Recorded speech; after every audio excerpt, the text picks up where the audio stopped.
From the Allen Media Worldwide Headquarters Studios, high atop 2 Turtle Creek, and brought to you by the MZ Studios Dallas. This is Deconstructing Dallas. Greetings, everyone. This is Ryan Trimble, co-host here, fashionably lounging in person here at the office with a man who tells me always be selling. He, of course, Shawn P. Williams. Shawn, good day, sir. Good day. It's good that we're not dressed exactly alike today like we were on Monday when we showed up at Rusty Taco and had on literally the same outfit down to the shoes. That's right. I like to call it the Uptown private equity uniform. It was blue shirt, button down, brown shoes, brown belt. I mean, we were on it. I felt like if I wore khakis today, I might be able to, have my own identity, at least. Well, you look great. Well, it's quiet around Allen Media here. We've had some days here where it's been at least probably half back to normal with people in the office. Of course, Carol, our office manager, is here every day. But it's just us here today, and we've got a really cool topic, and we might as well just jump in and talk about it. Yeah, it may be quiet at the office, but it has not been quiet for our guest today. He, of course, one of the co-authors of the book Forget the Alamo. He's Jason Stanford.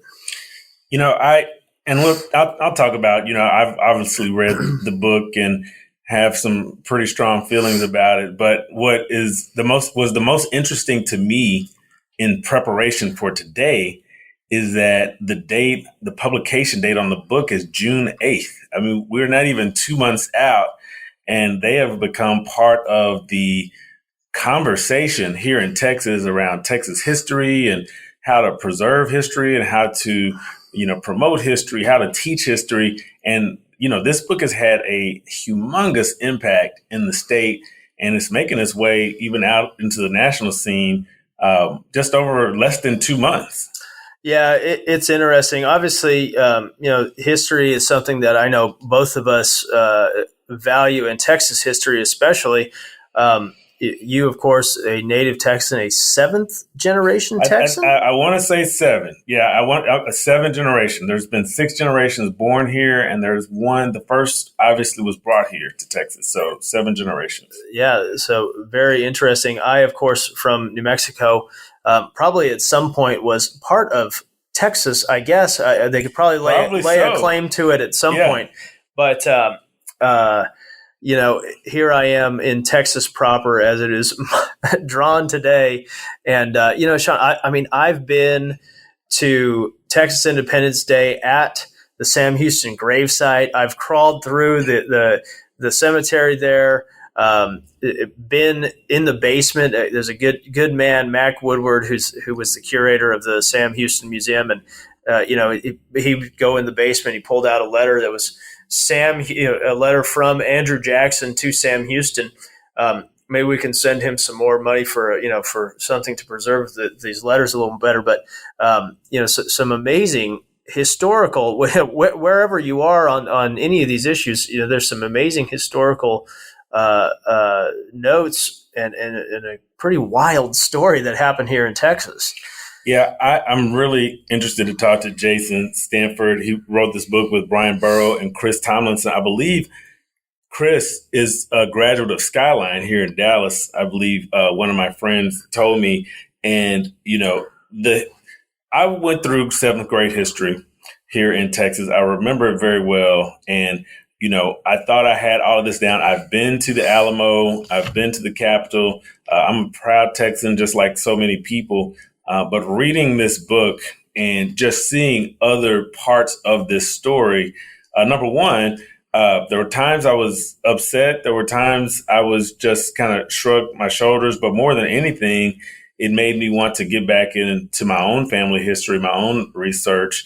Our family on my dad's side was brought to Texas in the 1840s.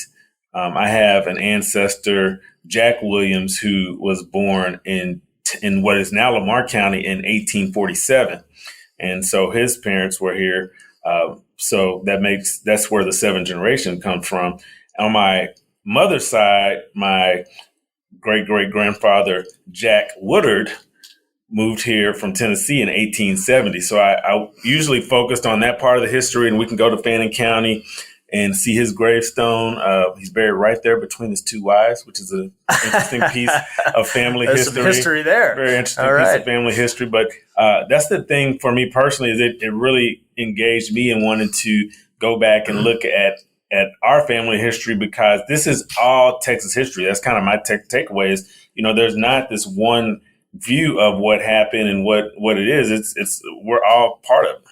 Yeah, and I wanted to thank you again, Shawn. You had a leadership role in getting the African American History Monument up on the Capitol grounds, and I got to surf your wave, I'll say, for that event. That was an amazing piece. But it's interesting, in our last episode we talked about with Speaker Strauss. We talked about his history and his family history, and you shared your family history. And our good friend Robert Thetford at the Conservative Roundtable of Texas said, I thought that was so interesting. Two white guys talking about a Black Texan's history is about as appropriate as can be for this episode, Shawn. But Robert thought that was a really unique piece and something that was definitely worth sharing, and perhaps is not part of the story that's told. So I'm excited to get into this episode with Jason and hear about the book.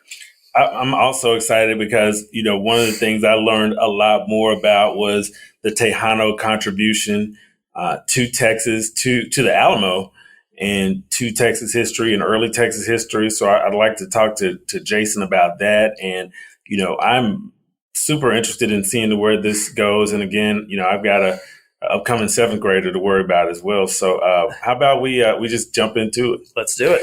All right. Well, when we come back, we'll talk to Jason Stanford, co-author of Forget the Alamo. This is Shawn Williams, Ryan Trimble on Deconstructing Dallas, and we'll be right back right after this.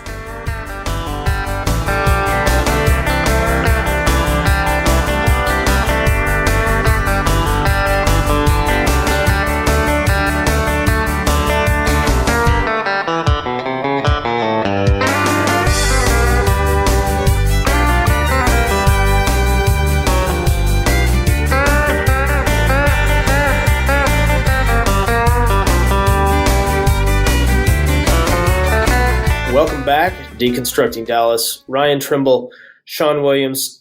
Shawn, big show today. Big show. Let me preface it by saying one of my most loyal, best sources of information, that, of course, Lauren Trimble, my blushing bride, informed me that the book Forget the Alamo is on a 26-week wait here in Dallas at the Dallas Public Library. She is 39th in line. I will probably give her my audiobook copy whenever she is ready to jump in. But what a splash this book has made. We are, of course, joined today by one of the co-authors of Forget the Alamo. He, of course, Jason Stanford. Jason, welcome to the show. Thank you so much. It's great to be here. Yeah. Now, for those of us, our listeners who aren't familiar with you, can you share a little bit about yourself and your background? Sure. I've been writing for a while here in Austin. About 10 years ago, I co-wrote a book with Jim Moore called Adios Mofo, Why Rick Perry Will Make America Miss George W. Bush. I liked its subject matter was a colossal failure. But for a long time before that, I was a political consultant. Got bored of that, went to D.C. to work for Planned Parenthood, came home to Austin to work for the mayor, Steve Adler.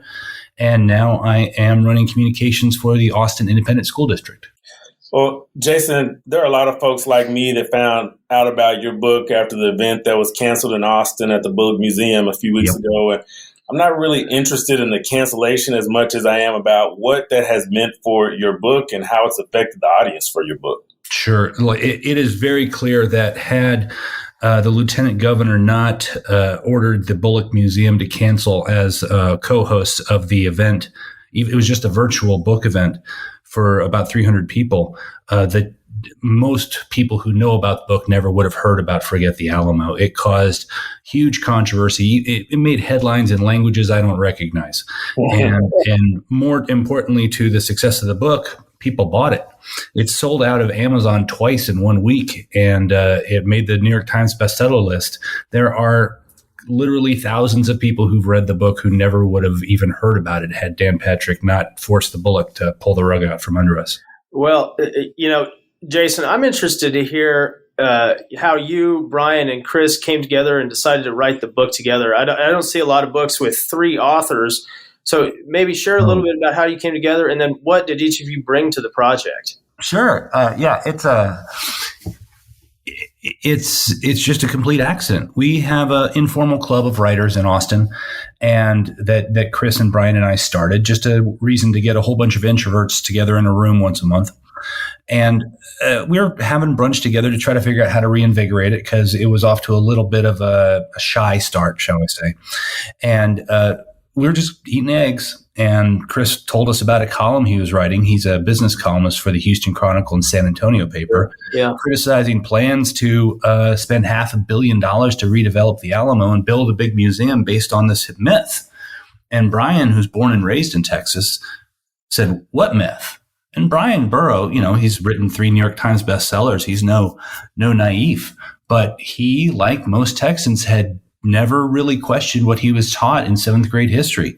And he, unlike most Texans, is really smart about what makes a saleable book. And he realized pretty instantly how easy it would be to just sell the book to a publisher, to get them to pay you to write it.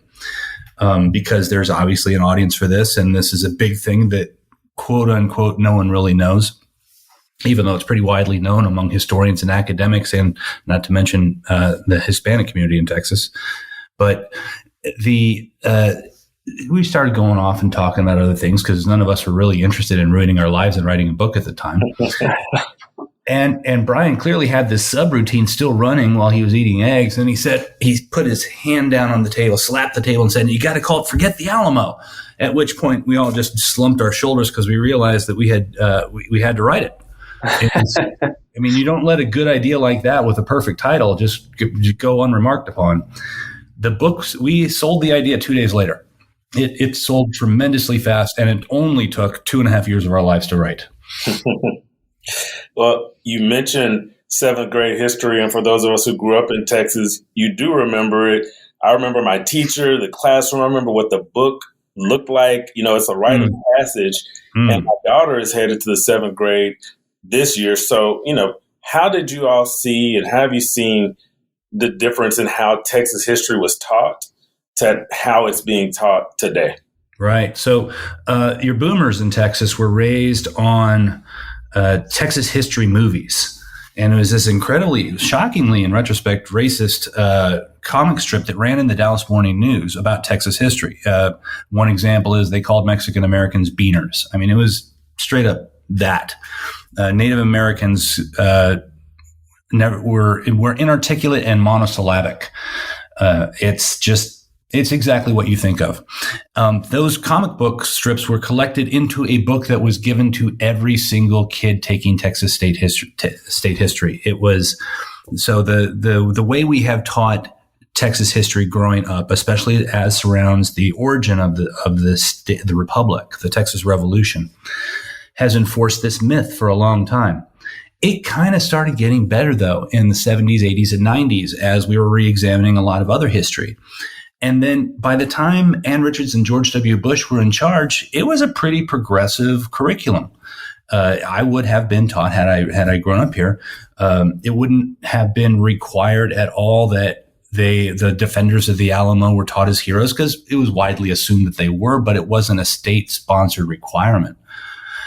That has changed in the book as more Hispanic leaders try to get Tejanos written into the history. There is a blowback of insisting that these were all good guys. And now Texas, the only place in the curriculum that people are required to be taught as heroic is at the Alamo, not Sam Houston or anyone at San Jacinto, not the astronauts, for crying out loud, or anyone who beat Hitler in World War II, or anyone else in the entire history of America. It's only in the only place in the curriculum